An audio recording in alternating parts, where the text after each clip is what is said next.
We'll now go to Senator Hughes. Thank you. I've just got a couple of really quick questions. Well, I hope they're quick and you have the information. What has been the impact of Starlink on the rural and regional business for the NBN? Yeah, thank you, Senator. Gavin, Mr Williams is best placed to answer that.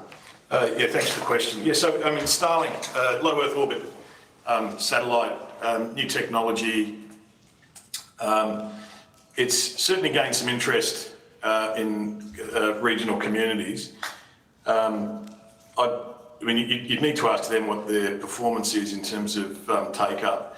I'd assess it as having so far a modest implication on our SkyMuster satellite in terms of, as a matter of record, we publish our SkyMuster active premises, and they've declined by about 10,000. So they've declined by 10,000. So.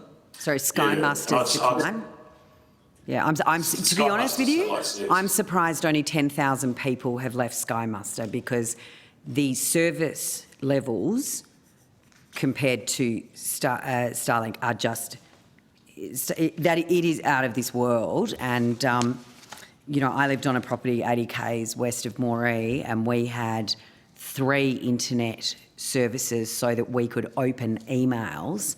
My kids had never had access to a video game, more's the pity, because the SkyMuster absolutely provided no width at all for anything other than very, very basic access. Yeah. And a couple of weeks, you know, and that was a few years ago. But, you know, I spent a lot of time around rural and regional New South Wales in particular, and people that have moved to Starlink have huge huge width, speed. I am absolutely shocked you've only lost 10,000 people, because the services just don't even compare. Can I, well, I think that there's a number of, there's a number of attributes to service, Senator. Sorry?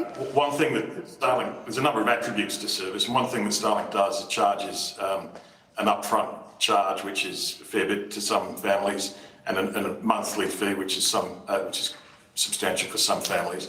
In terms of, there's probably 3 other service characteristics that are relevant. One would be download speed, another is latency, and a third is plan size. Now, in terms of download speed, it's true, there's readily available reports of Starlink offering speeds. You know, I think they claim speeds at least 50 megabits per second, but you can hear many reports of significantly higher than that. The SkyMuster service SkyMuster Plus service offers speeds up to bursting above 25 megabits up to around 50 megabits. So if your personal experience wasn't that, then, you know, I'd suggest, and if your constituents have got experiences that don't reflect that, my encouragement to communities when I go out and talk to people is raise a ticket with your service provider, because it sounds like there's something not right.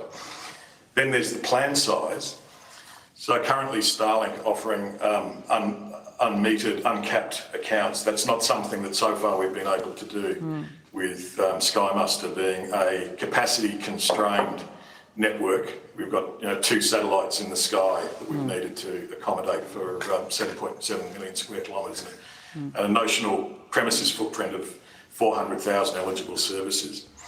But what we did on the 1st of July is increase the time-frames that we offer unmetered traffic from midnight to 3 p.m. So during the work day, you can go nuts on video, or any time of day you can Zoom, and it doesn't contribute to your allowance for SkyMuster Plus. So the allowance that what's the difference between SkyMuster and SkyMuster Plus? Well, the simple way of thinking about it is basic SkyMuster is from NBN's point of view, it's like a dumb pipe where we don't know what's travelling through the pipe. In the case of SkyMuster Plus, it's a smart pipe that we're able to better manage the customer experience. But sorry, what I'm trying to understand is, do families sign up to SkyMuster or SkyMuster Plus, or Yeah, just in the same way, with the same retailers. But so it's a different plan. So the families with Plus would pay more? Yeah. Yeah, okay. Well, it's different pricing, yes. Yeah. So they might, typically the dollars per gigabyte is lower on average. That it's So anyway, plus. that's SkyMuster Plus is, and then the bit that SkyMuster can't change is the laws of physics. The SkyMuster satellites are 36,000 kilometres above the Earth's surface, and the Starlink low Earth orbit is significantly lower.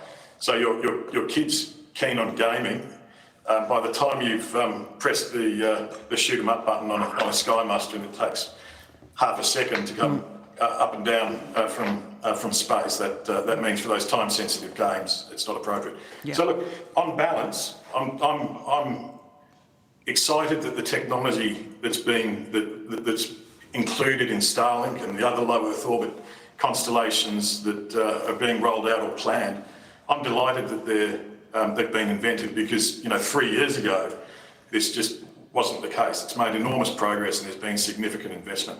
So will that make SkyMuster, basically obsolete within a period of time? Because obviously the more people that go onto Starlink, the more affordable it will come, and it is chalk and cheese in comparison to products.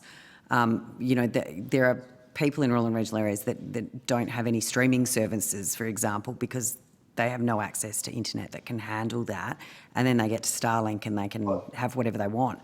Is SkyMuster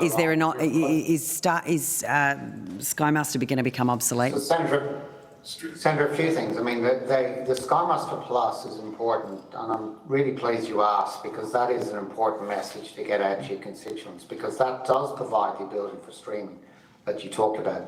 Secondly, the fixed wireless program, the $750 million co-investment with the government I talked about, part of the real advantage of that is it actually takes, of that 400,000 footprint Mr. Williams was talking about, takes 120,000 of that off that onto a fixed wireless service that can deliver speeds of up to 350 megabits per second.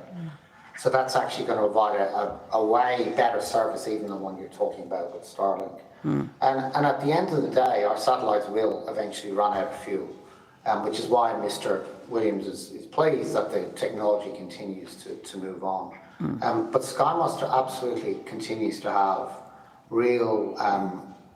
provide real benefits to many people in rural and regional Australia. And we continue to develop the products.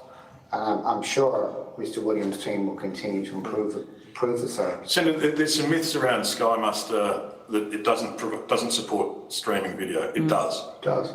I use it all the time. There's some myths that...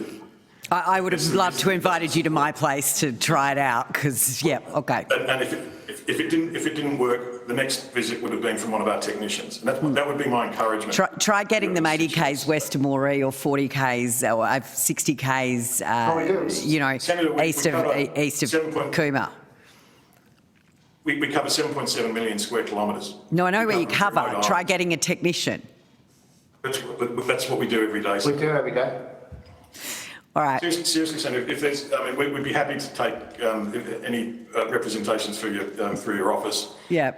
If we're not doing a good enough job, if the service isn't doing what it needs to do, then our job is to fix it. Yeah. And we do have techs that will come out to your site wherever you are, not just west of Moree or Coona or wherever. We go to the middle of nowhere and outback stations. We do that because that's our job, and that's not something that Starlink does. All right. Well, look, I'm going to pass to Senator Cadell if I can. He's just got one follow-on. But, I just appreciate you didn't refer 80 k's west of Moree to the middle of nowhere.